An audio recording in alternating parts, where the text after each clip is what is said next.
And I looked at my mom. We both, we had direct eye contact, and the fear that went through both of us. And my mom stomped her foot. You do not have a tumor. I don't want any of my children to live in fear. You will control this fear. I'm already thinking I have to say goodbye to all my sisters, all my brothers. I'm already making plans and I'm going to die. Based on what one doctor said, no blood tests were taken, no x-rays were taken. It was just, I had a huge headache that I had for 3 months and I could not handle. And my mom said, no, you stomp your feet too. So I got off of the little bed right there, I stomped my feet and we walked out. We got a second opinion from another doctor. 35 years later, here I am at Toastmasters. Shortly after that, I went into college. I said, since I'm not going to die, I might as well educate myself. And when I decided to go to college, friends and family, you do not need to go to college. You are a female. A female, all she has to do is get married and have children. That was a way back then. The mentality today is so much different. When I decided to announce to everyone that I was getting married, it was so fearful. I thought it was going to be, oh, wow, congratulations, how can I help you? It was, Maria, you're not the marrying type. If you get married 6 months max and you're going to be divorced, why would you put yourself through that? You are not the type to be kept down. You are an eagle. You were meant to fly.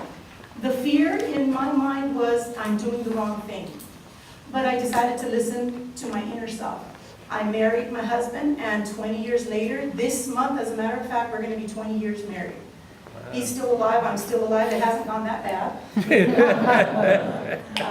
After I did an inner evaluation, I wanted to know about fear because of the way my mom looked at me that day. That look has been with me ever since. My mom has since passed, and I said, I'm going to find out where this fear comes from.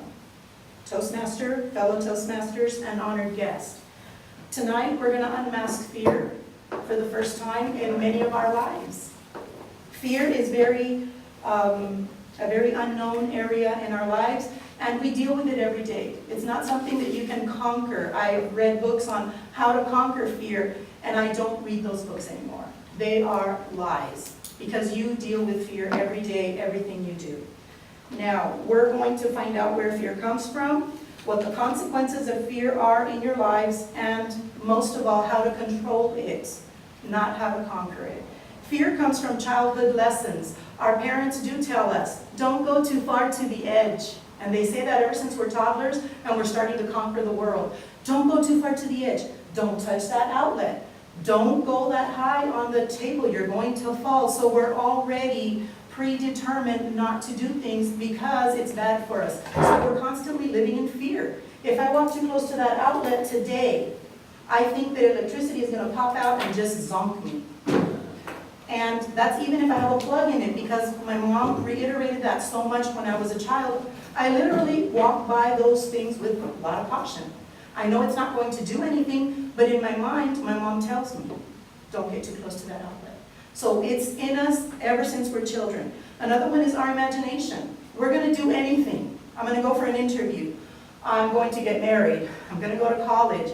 You have your naysayers and you have those who back you up and say, go for it. What do? The fear is there. These are decisions that are going to be long-term in our lives. We have to know that we're doing the right thing. So we have to count on our inner selves. What do we have? Sometimes we say, I know I'm going to go to that interview. I know what's going to happen. The boss is going to ask me so many questions.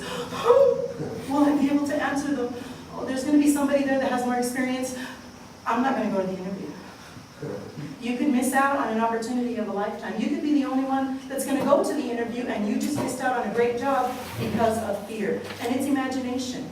Because we create our problems. And then you might call and say, well, I couldn't go because of this.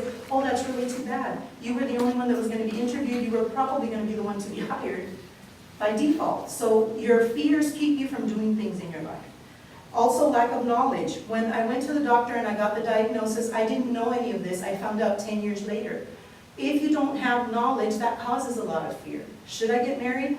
Well, I don't know. You've been courting for 2 years. You already know his family. He knows your family. You've lived together some Couples, they like to live together before they get married. Some just go out and you find out. So what happens? You make knowledgeable decisions. If you're always in doubt, you're going to be like that forever. I can't even ask you, how are you doing today? Well, no, well, I'm good. No, I'm not sure. Well, it's just a day. And you're always going to be that way because of fear. Now, what are those consequences of fear? The division of your mind. Your thoughts are 50% yes, 50% no, black and white, up and down. You're a very undecisive person and nobody wants to be around you. Don't ask Maria anything. She never gives you a solid answer. Once you talk to her, you don't even know what she's talked to you about. So, a division of the mind. Also, it steals your joy and your peace. Joy and peace does not mean that you're singing around, dancing all day. It just means you have inner peace. The day is going to bring its troubles, you handle them, and you let them go. At the end of the day, you go to bed. If you're a faith person, you say your prayers and everything is good, you start all over the next day. It's inner peace that I'm talking about. And it affects your health, headaches, twitches. If somebody is winking at you, gentlemen, most of the time it's not that they're trying to get your attention, it's probably that they're nervous and they're going through some fear, so keep that in mind. How to control your fear. The most important, acknowledge that you have the fear. I've heard here numbers, that I got to face my fears of numbers. No, you don't.